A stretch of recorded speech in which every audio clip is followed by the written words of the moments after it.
Fala pessoal, mais uma live se iniciando aqui. Eu sou o Will, estou com a minha amiga Jessi aqui, mais uma live. Fala aí, Jessi. Boa noite, pessoal. Bem-vindos a mais uma live aqui do Ciência Não Explica.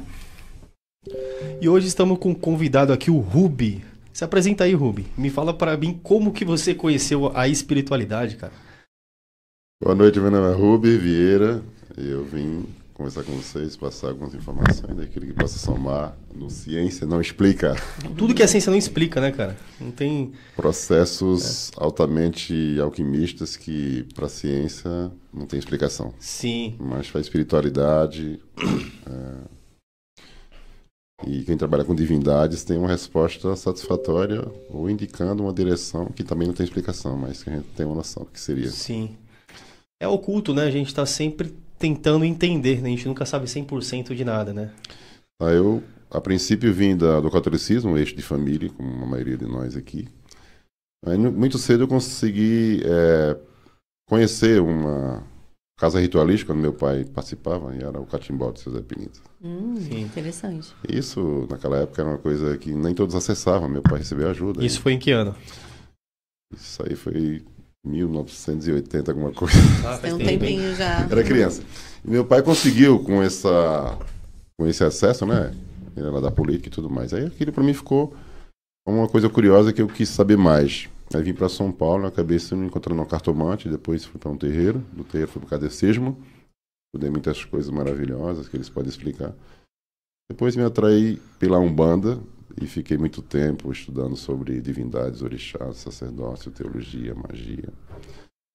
Depois de um tempo despertei para a Quimbanda e fui conhecê-los. Sim. E depois no Candomblé passei alguns estágios que me somam algumas coisas, outras eu não quis absorver, porque tem a minha escolha.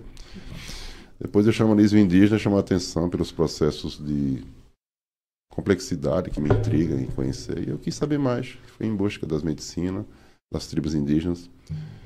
Mas me surpreendi. Você sempre teve essa vontade de se aprofundar na espiritualidade desde criança? O que te motivou a entrar na espiritualidade? O que fez você entrar? Despertar essa curiosidade? Porque naquela época tinha um preconceito, né? Hoje ainda tem, mas naquela época era pior. Naquela época o preconceito, a religião de matriz africana e mexer com o espiritismo era muito... Principalmente quando a gente vinha, né, de família cristã, né? Para você quebrar sair de uma família de berço cristão e ir para um de matriz africana, tem. Como é que né? foi para quebrar esse tabu na época aí?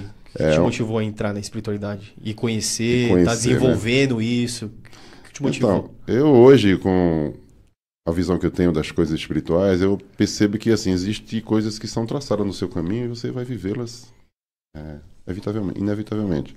Então, assim, teve momentos que eu não queria muito a aproximação do espiritismo, mas aí sempre algum processo, alguém que eu conhecia, uma mulher que eu conhecia, uma namorada, um amigo, estava me sugerindo participar. Então, eu falei, deve ser o destino. Tava então te puxando, né? Então, teve momentos que eu fui fazer uma faculdade, eu fui deixando de lado essas coisas, porque eu me dedicar à minha vida profissional, investir em mim. Sim. Aí aconteceu outros processos que me remetiam a continuar o curso. Tem algum processo que você pode abrir pra gente? Porque fez com que você se aproximasse da espiritualidade ou não? Sim. Algum muito específico, assim? Específico, sim. Pode falar algum? Posso falar, sim. Como é que foi? Eu sou um cara curioso por natureza. Então, houve momentos que eu queria saber sobre alquimia, né? Da questão da Kundalini, que me chamou muita atenção. E tinha um livro da Kundalini. Da Kundalini. Kundalini, o que é isso? Kundalini são energias que se juntam, o ser humano gera, a mulher gera e o homem gera, e dali ela responde pela questão psíquica e também gera vida se for feita alquimia. É a questão da reprodução patógena. Ah, tá. Naquela época eu tinha curiosidade e comecei a ler livro que era associado. E o livro ia mostrar um outro portal de magia que aprofundava, que era o pessoal da Umbanda, do meu antigo pai de santo, que ele tinha mais informações sobre isso. Eu me aprofundei, fui comprar livros, e aquilo remeteu aos portais da magia, que por conseguinte tinha Umbanda em paralelo. Acabei entrando para conhecer mais. E aí no livro da esquerda, é um mistério profundo, sim, tinha uma receita para você descortinar os portais do conhecimento. E eu ousei fazer na natureza aquele ritual. E coisas da vida, dos portais ou da ancestralidade, me abriu conhecimentos em muitos graus e níveis. Não que eu saiba tudo, mas ainda estou aprendendo. Mas assim, me mostrou muitas coisas que até então não imaginava que existia, que tramitavam no espiritual e que influenciavam no meio material. Então, vamos dizer assim, o Mistério da Esquerda dos Guardiões me motivou a buscar mais informações sobre bruxaria, espiritualidade, ancestralidade e outros portais. Ah, tá. Mas você que... As pessoas que estavam ligadas a isso que te motivou a despertar essa curiosidade. Aí você foi desenvolvendo aos poucos, foi isso, né? Sim, mas assim, sempre tem aquela coisa comigo mesmo de querer a explicação para algumas coisas. Ah, tá. Que tem a ver com o nosso tema, que a ciência não explica. Então, o que não era possível explicar pelo tradicional, pela ciência, aí eu queria saber mais. E aí o que motivou mais profundamente é uma magia cigana que eu consigo articular processos que ninguém ensinou, mas eu trago ela de outras experiências, creio eu. Porque quando eu era criança eu comecei a fazer aquilo sem que alguém ensinasse. E hoje em dia... Como ela é feita? Você pode explicar? Uma magia que manipula alguns elementos, né? E sobre a égide dos ciganos, que é um fogo, água, terra e ar. Uhum. E acontece um processo em resposta a algum protocolo espiritual que alguém esteja buscando, que tenha fundamento e lógica, porque a espiritualidade não se presta a responder perguntas banais, vamos dizer assim. Sim, sim. Então, quando o processo tem a ver com cura ou direções espirituais, essa magia que nasceu comigo, eu consigo fazer para ajudar um irmão e trazer uma luz ou uma direção, independente dos cultos que eu estudei.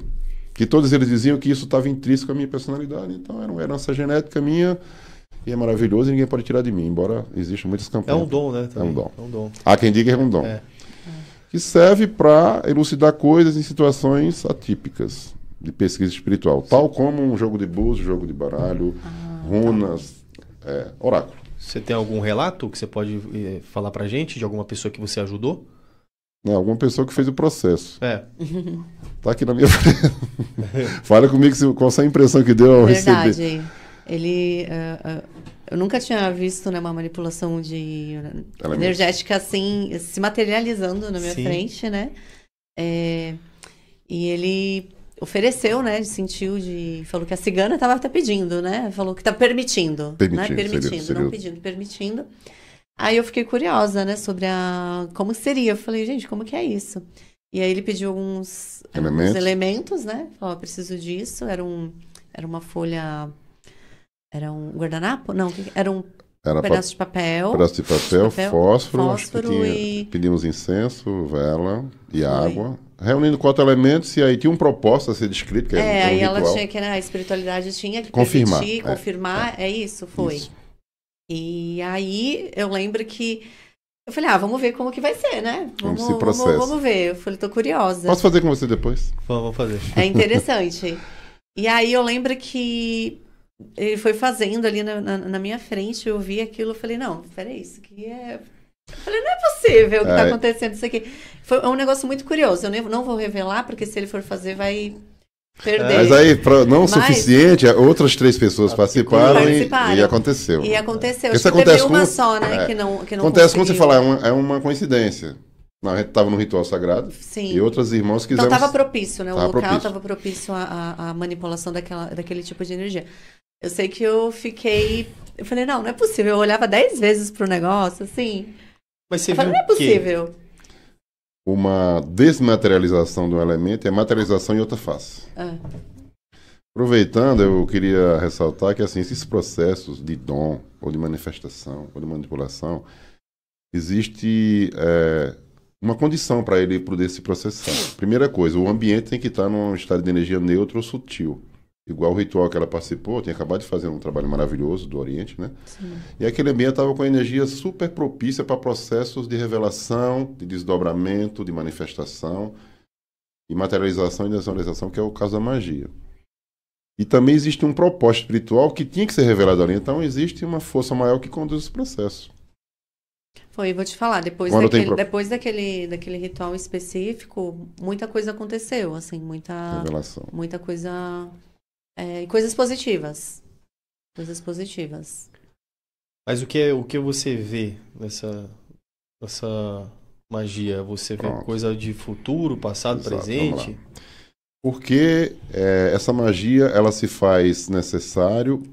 E o que ela pode somar ou ajudar alguém no caminho da espiritualidade e das direções da ancestralidade? Então, existem as nossas escolhas no dia a dia, e que às vezes, dependendo do que você escolhe, você tem um livre-arbítrio, você às vezes desfoca do seu propósito de vida, e às vezes recebe, às vezes, resistência das coisas, do caminho. E a espiritualidade mais elevada, ela usa de meios para, às vezes, te lembrar que você tem que trilhar o caminho que foi traçado, do seu propósito. Essa magia, ela serve, nesse caso, para recolocar as coisas nos eixos, em função das escolhas que você fez, às vezes desfocou do seu propósito. Então, esse é um dos motivos que ela se faz necessária e acontece e a espiritualidade permite. Porque muitas vezes a gente faz escolhas na nossa vida que nos afasta do real propósito da nossa encarnação. Segundo vários estudos, isso é passível de confirmar. E a espiritualidade superior, que não tem religião, mas é uma força maior, ela pode usar desses canais para lembrar a pessoa que ela precisa retomar algumas posturas e se voltar para o propósito para o qual ela está aqui nessa experiência. E essa magia ajuda nesse propósito. Aliás, ela só se manifesta se for uma coisa desse nível.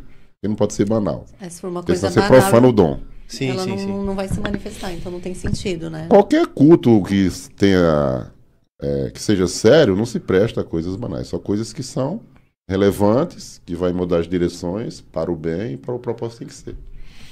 Isso a gente consegue fazer graças ao dom, à espiritualidade e algum conhecimento também que exige estudar a fundo os elementos, ter o poder de manipulá-los em certas ocasiões. Uhum. E se os guardiões têm que estar ancorando e permitindo, e mais o Procigano e outras coisas. Sempre com a autorização, permissão deles, né? E o que é usado para essa magia? Boa. Essa questão da magia cigana, que é cósmica, que migra de um estado de matéria para outro, é usado 4 elementos principais da natureza. Água, vai estar ali um copo d'água. A terra, está simbolizada numa pedra. Também e o palito de fósforo simboliza o fogo. E o incenso, que flui o ar. Aí tem um mantra, e usa o ectoplasma e a energia de base que a pessoa respira. Nessa hora é usada a magia que todos têm potencial, que está na sua alquimia. Às vezes a gente orienta a pessoa a respirar e puxar essa energia, puxar uma energia mais profunda. Aí acontece o processo. Tudo dá certo no final. Caiu do nada aqui. Tá vendo? Vai dar certo. Caiu um susto aqui. Sempre que o Rubem está no ambiente, tem alguma coisa acontecendo. São processos. Já experienciei isso algumas vezes. São processos de energia que às vezes está trabalhando. Eu acredito assim, hoje aqui o meu propósito é somar com vocês, de alguma forma. Por mais que não pareça.